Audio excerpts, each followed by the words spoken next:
Sebuah video memperlihatkan aksi mahasiswa tengah melakukan demonstrasi. Mereka membuat lingkaran di tengah jalan. Terlihat ada pula mahasiswa yang sedang berorasi di tengah-tengah lingkaran diiringi teriakan yel-yel. Lalu datang mobil ambulans dengan sirine yang terus berbunyi. Tak kunjung berdiri, mereka tetap duduk membentuk lingkaran.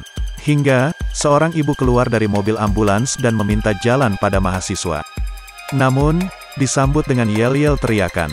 Video tersebut pun viral di media sosial. Mobil ambulans tersebut akan menuju RSUD Sumeneb.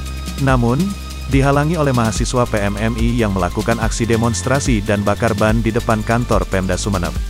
Sopir ambulans berusaha memberikan pengertian pada mahasiswa.